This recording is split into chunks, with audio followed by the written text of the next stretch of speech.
Hey everybody, it's James here, and I'm very happy to talk with you a little bit about transportation today.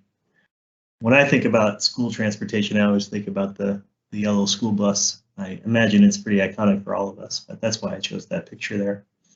So today, when I talk about transportation, I want to talk about three aspects of it. First, I want to talk about some regulation that's related to school transportation. Then I want to talk a little bit about the funding and ask some questions to you about funding. And third, I want to talk about some challenges that schools probably face related to school transportation when it comes to data. So first, let's look at a little bit about regulation. One of the first questions that I asked myself when I recognized that I was going to be doing a presentation about transportation was to ask whether or not public school districts were required to provide transportation for students. Um, and in general, the answer I found was yes, but it varies a little bit by state. So here are a few examples. So first, the first example that we have here is Louisiana. And in Louisiana, they require that free transportation, and that free is going to be an important piece for our discussion a little bit later. They require that free transportation be provided for any student who lives more than a mile from their school. It does not apply to private schools. This is only for public school districts. In Utah, they require that busing for elementary students happen, and they specify busing for elementary students who live who live more than a mile and a half from the school, and for secondary students who live more than 2 miles from the school.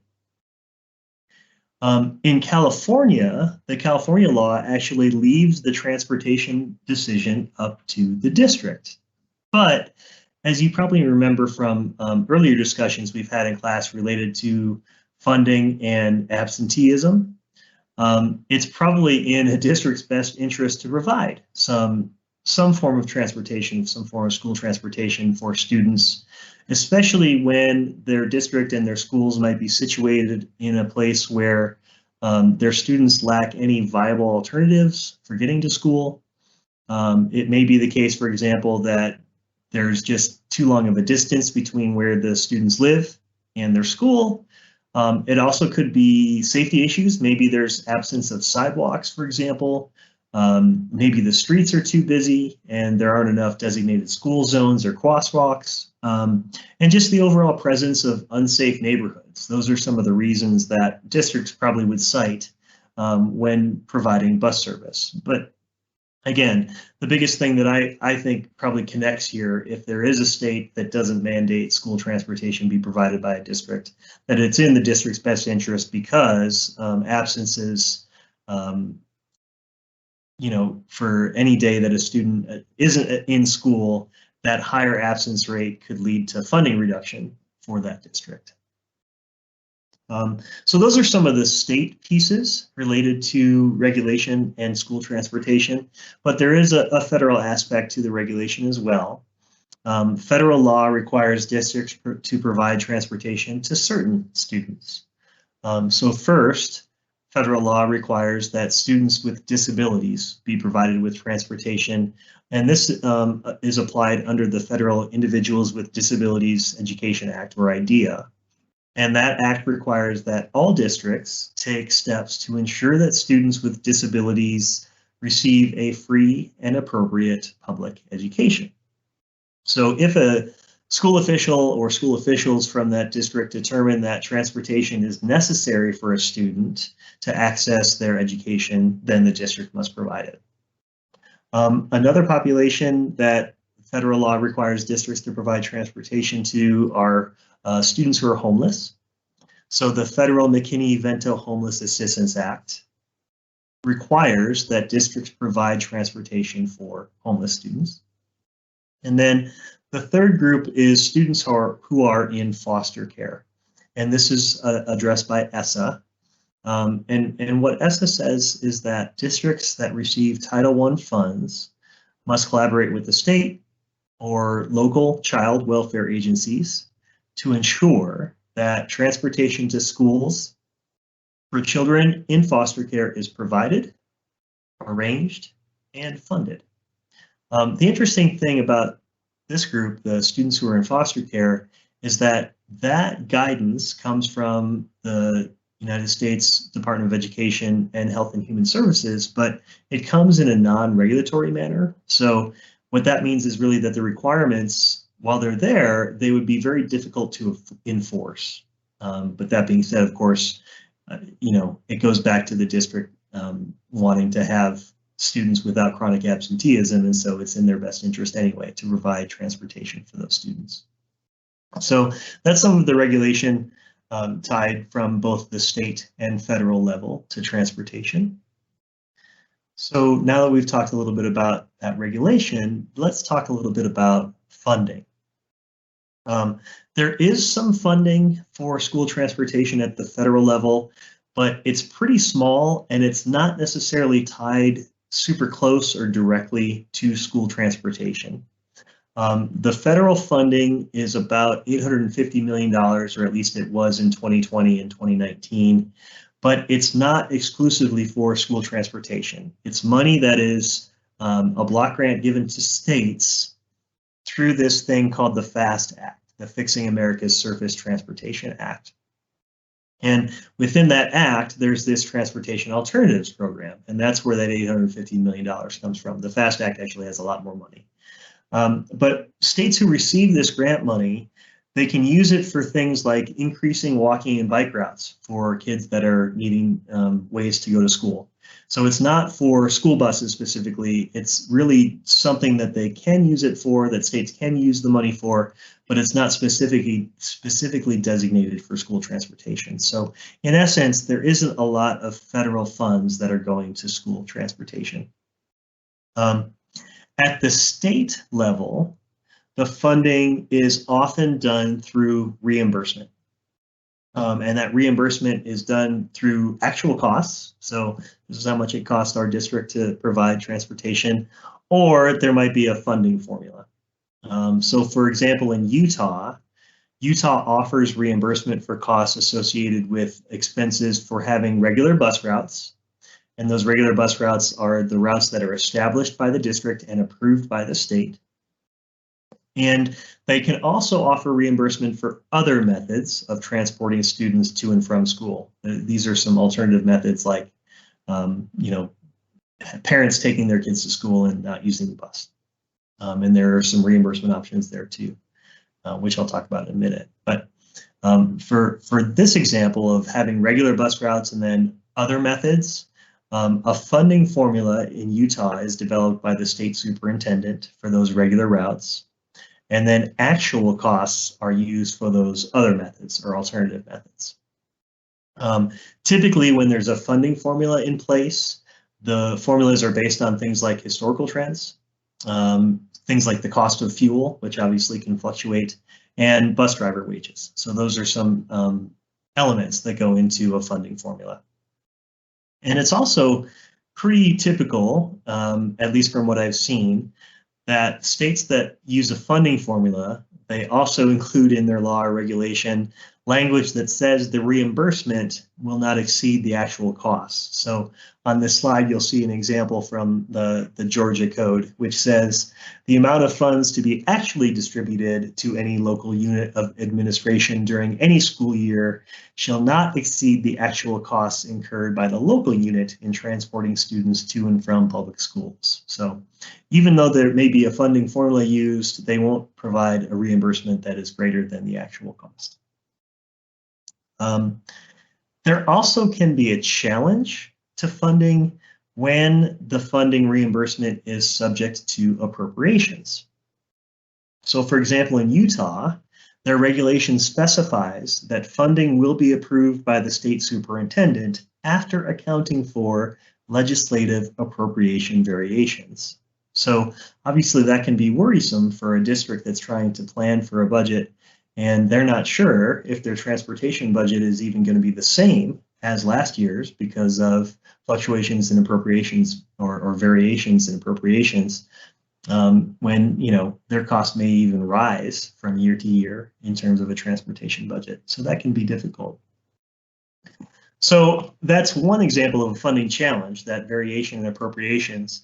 And so one question that I have for you all to think about is, what might a district have to do if state reimbursement levels don't adequately cover a district's transportation costs?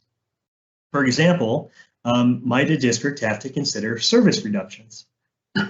And if they do have to consider service reductions, do they also have to consider any federal and state regulation in reducing service?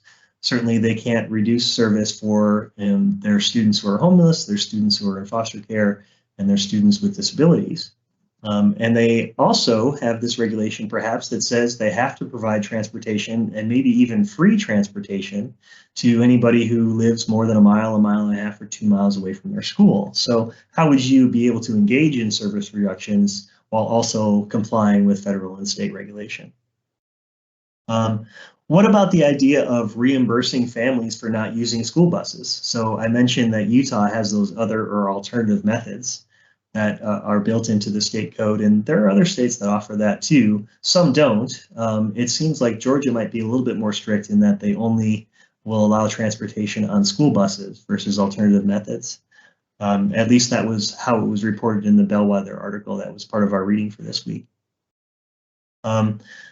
Utah has in their regulation a means of approved alternative transportation, and that might come in the form of an allowance for a family who's using something other than a bus, like if they're taking their kids to school through a family car or personal car. And they also might allow for mileage reimbursement. In Utah, for example, they specify in their code that mileage reimbursement cannot be less than 35 cents per mile if those other means are used. But would reimbursing families for not using school buses be a good alternative means of transportation? Is it better or worse than using a school bus in general? What do you think? I mentioned earlier that Louisiana in their code specified that the district has to provide free transportation for anybody that lives more than a mile away from their school. But there are about a dozen states, Hawaii being one of them, that actually opens or has the option available, if a district chooses to do so, to charge for transportation. Hawaii is one of those states that charges, and certainly not being part of the lower 48 or the continental US, the geographic situation in Hawaii is a little bit different, and so maybe that is part of the reason that they have decided to charge. In Hawaii, they have approximately 38,000 students that ride the bus to school every day, and they charge $72 per student per quarter. There are some exceptions to that. So if you are a family that has more than 3 students going to school, only your first 3 kids are charged that $72. So the youngest of the more than 3 get free bus passes. Also, in compliance with those federal regulations that we talked about earlier, if a student is a foster child, if a student is homeless, if a student's special education plan includes transportation as a related service, they are eligible for free bus passes, and anybody who qualifies for a free lunch program is also eligible for a free bus pass in Hawaii. So I'm curious though, do you think that charging for transportation for somebody that's not eligible for a free bus pass, could that potentially lead to greater absenteeism and then therefore a reduction in district funding in states if they decide to explore this idea of charging for transportation? It may also be the case with this funding challenge that there are driver shortages, right? So school bus drivers typically are required to have a commercial driver's license. Well, in the marketplace of folks who are required to have commercial driver's licenses for their jobs, a school bus driver is not up there in terms of the wage that is typically paid. A truck driver, for example, their average wage is typically much higher than what a school bus driver's would be. And so that lower wage combined with all of these funding challenges, could it lead to a shortage of bus drivers for a district? I also wonder, and I'm curious if you would be willing to think about this question, if cost efficiencies for transportation are a possibility for a given district, what are the limitations at the state level or the federal level in terms of law or regulation that would prevent them from being able to engage or implement any of those cost efficiencies. So, is that regulation at the state and federal level a good thing? And should that regulation at the federal level be allowed when there's not much funding coming from the federal level for school transportation? Okay. So in addition to challenges related to funding, there are also some challenges to school transportation when it comes to data. Districts probably aren't able to regularly track things that may allow them to have their transportation system run more efficiently. So we can think about things like cost per ride that a district might not necessarily be tracking. Why would that be important? Certainly there's reimbursement from the state level based on a funding formula, but if we could calculate cost per ride, would that make the funding formula better? Would it make reimbursement options from the state easier? Would they make them more accurate? What about how full the buses are? Capacity. Is it the case that there are some buses that could have a route that would be more efficient, that would allow more students to be on the bus at a given time? What about punctuality? Are buses showing up to schools too late in the morning? And so students are missing out on some learning opportunities because they're 5, 10, 15, 20, 30 minutes late to class. Hopefully not on a regular basis, but what can be done to try to minimize those late arrivals or maybe even late departures at the end of the day? And then what about ride duration? So how can we track or better understand whether or not somebody who lives maybe only 3 or 4 miles away, why do they have to be on a bus for an hour when they're just, like I said, a short distance away? And is there data that can be collected to try to remedy that? I think one of the problems related to the data collection for districts is that there's technology available to be able to collect this data. I mean, we know about GPS, we've got radio frequency identification, all these sorts of technologies are out there and they exist. We have them in our own personal vehicles for the most part, or on your phone.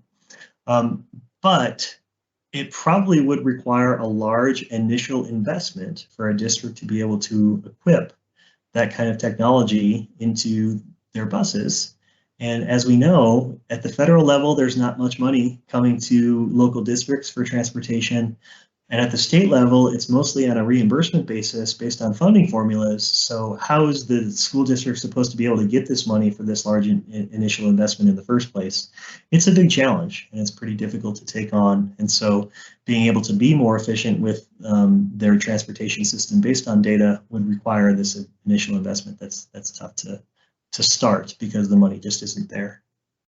I also wonder, and I would encourage you to think about this idea of, is having information that actually would it actually help districts with their funding challenges, or could it potentially provide an opportunity for the state to say, this data tells us that you could run your transportation system more efficiently and it's going to cost less money. So we're not going to reimburse you what we typically do. We're going to change the funding formula to only reimburse you based on the most efficient routes that you could run based on data. Would that be a possibility? And does it leave a district in the same sort of conundrum and challenge that they're facing with funding now that they always have? So now we've talked a little bit about the regulation related to school transportation, talked a little bit about the funding challenges and some data challenges. I just want to leave you with this final question, which is, how significant of an overlap do you see between school transportation regulation, school transportation funding, and school transportation data? I see them as a pretty significant overlap. I'm not sure that you can separate them just based on the challenges that we've talked about today, but curious if you have any other opinions or differences of opinion about that, and if you see the overlap as perhaps one that's tight-knit and strong, or one that's pretty loose. And yeah, so that's my portion of the presentation related to transportation. Just wanted to leave you with that question, and thank you so much for your time and for listening to me. Take care.